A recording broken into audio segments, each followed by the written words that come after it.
Izzy, it's Mommy and Daddy's anniversary. We're leaving you with Grandma and Auntie Julianne. Are you gonna miss me? Are you gonna miss me? Are you gonna miss me?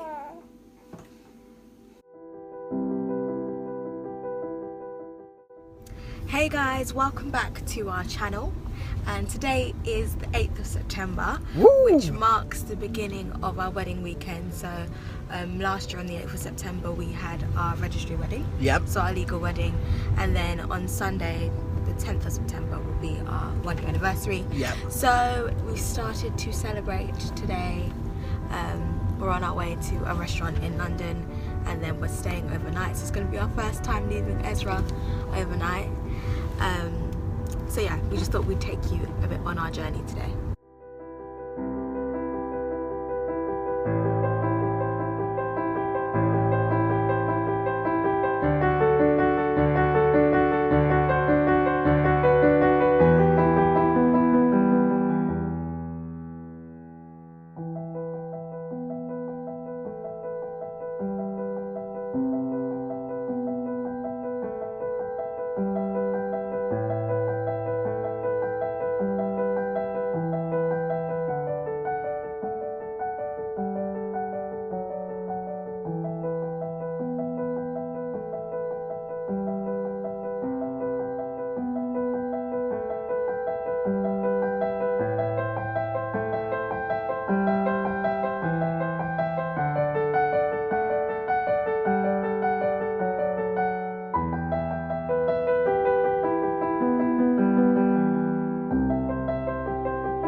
Hey guys, so we're just back at the hotel now. Just came back from dinner. We really enjoyed ourselves. The food was epic. The reason why I chose Savoy Grill was because Michelle's a big fan of Gordon Ramsay and MasterChef. Yeah. So she absolutely loves MasterChef. So I thought I'd take her to one of Gordon's restaurants. And yeah, honestly, the food was really good. I can't say enough good things about it. Yeah. It was really good. The steak was on point. So on point. It's a bit bittersweet for me though, because obviously Ezra's not here, so I keep thinking about him. I already had to message my mum and call her just to see how he's doing, but he's fine anyway. Maybe we'll FaceTime him. Yeah, we'll FaceTime him later. See how he's getting on. See if he actually recognises that I'm not there. Oh, hello. Hello, baby. Hello, baby. He's sleeping. How many milks has he had, Mum? 2. Only the 2? One Julian, the one Julian gave me and the one I gave him. Oh, good. Hi, baby. Can you see? Oh, Mum, that one's too small for him, that baby grow. Oh. Then I'll change it. When you wake up, I'll change it. Yeah. No wonder when I was doing it, you open up. When I do it, you open up. Yeah, it's too small for him. I need to give that one away. Oh, good night, baby. Good night. See you later. Okay then. Alright, enjoy. Bye. Okay. Bye. Yeah, I'm just looking forward to sleeping. And not having interrupted sleep, although I'm thinking that I'll probably naturally wake up in the middle of the night, but we'll see how that goes. We'll see how it goes. Yeah. But yeah, it should be good. So guys, in this vlog, we thought we'd reflect on our first year of marriage, tell you about the highs and the lows, and yeah, just tell you how we felt our first year of marriage went. Was it up to what we expected? You know, was there anything which we weren't expecting?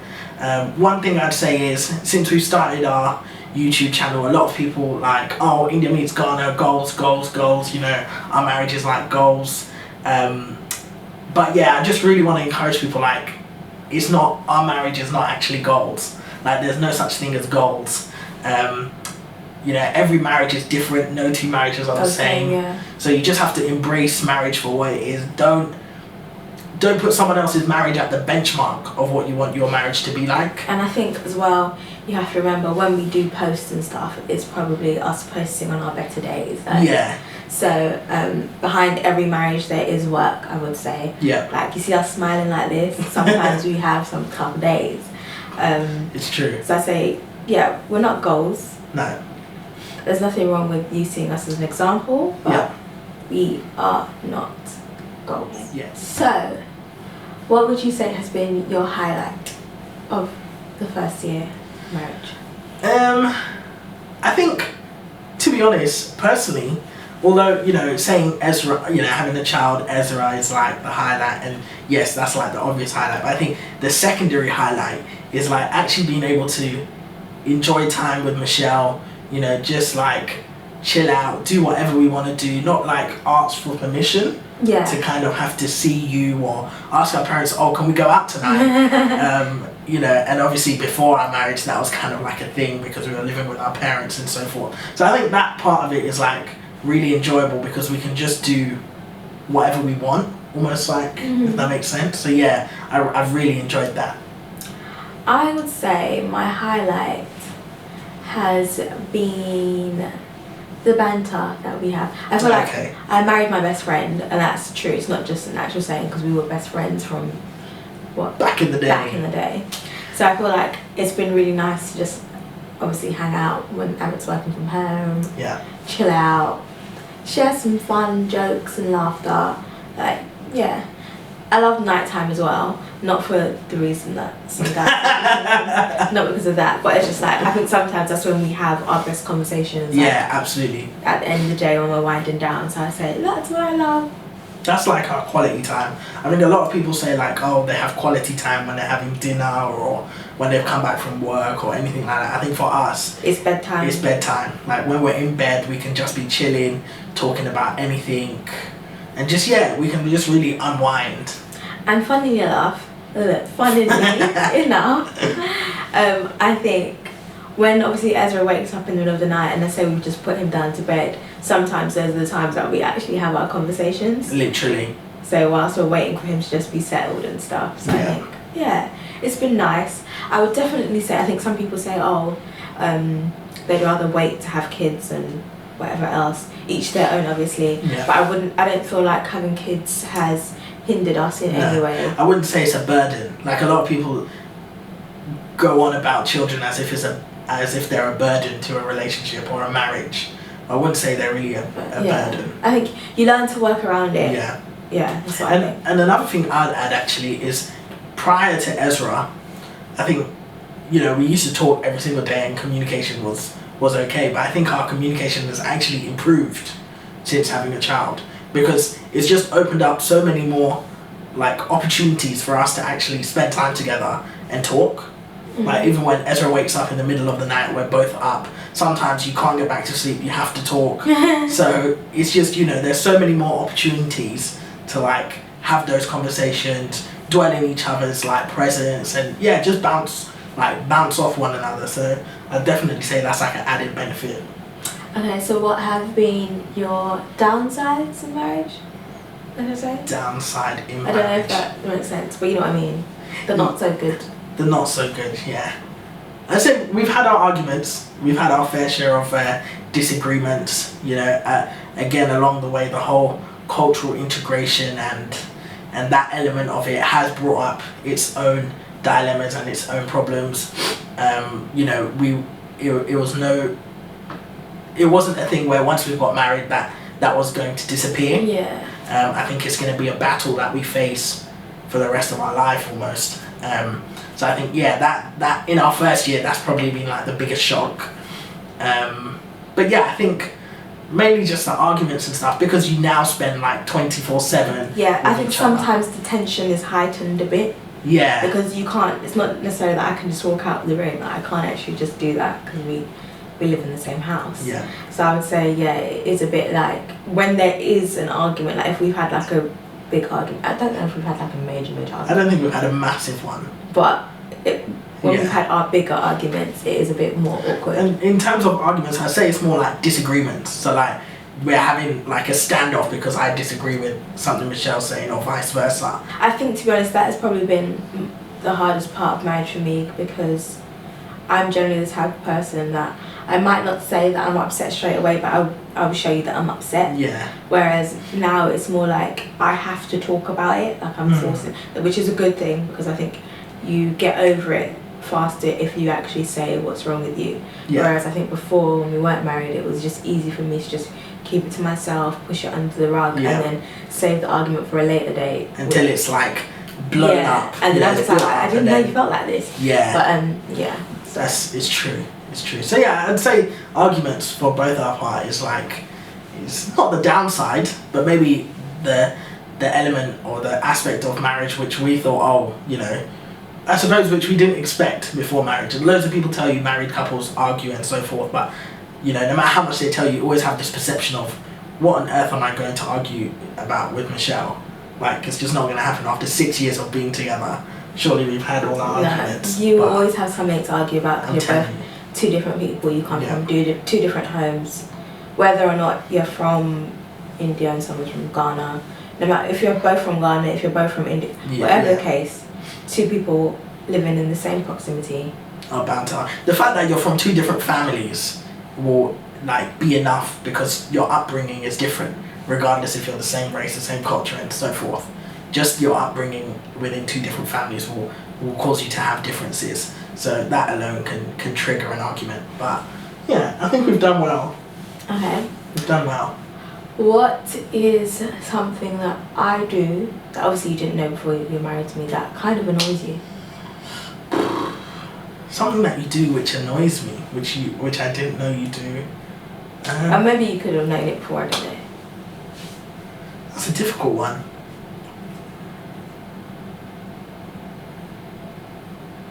I can't actually think of anything. I'll let you go first, and then I'll see if anything comes to mind. Okay, guys. One thing is, me and Amit are very different in the sense when it comes to temperature. So I like to be hot, and Amit likes to be cool. So Ice cold. Ice cold. So Amit can be in the room literally sweating, and I'm freezing in the room. Yeah. Like absolutely freezing. And he'll turn on the fan, and I can be like, no, I don't want the fan on. And he'll tell me, but it's hot, Michelle. I'll be like, no, it's not. Like, so I feel like that's one thing that I just don't like. Yeah. That's fair enough. I hate that. That is fair enough. That's fair enough. But I feel, for me personally, it's like, it's much easier for someone who's cold to warm themselves up by using a blanket. No, but it's hard for me. It's hard for me to warm myself up if there's a fan on. Yeah, that's fine. But it's hard for someone who's hot to sit in a hot room. But I don't understand why you're hot when nobody else is hot. I don't know, but I can't understand. It's honestly, go and have an ice bath. It's just difficult. So yeah, me, I love the cold. Love ice cold. I love heat. Well, I like my warm holidays, but you know, 90% of the time of the year I like to be cool. Yeah. To be cool. And guys, so one thing that Amit loves to do is when we're in bed, he likes to rub my foot with his foot, because my body's almost always cold. Always. And he's always warm, so he uses me to cool down. There's nothing wrong with that. There's nothing wrong with that. Yeah, that's another thing actually. So something which not Michelle does, there's something Michelle doesn't like. So she doesn't like if I was to like rub her leg while we're like talking in bed, or you know, if I was to stroke her arm or something like that, she'd think it's like really weird and really creepy. Or he'll sometimes do, like, we're having a serious conversation, like that's not the time, like we're trying to concentrate. You know, just to lighten the mood, just a little stroke on the leg, just to lighten the mood. But yeah, she doesn't like that. I've learned the hard way of that. You haven't learned because you continue to do it. Yeah, I still do it, to be honest. Okay. Any other questions that you got for me?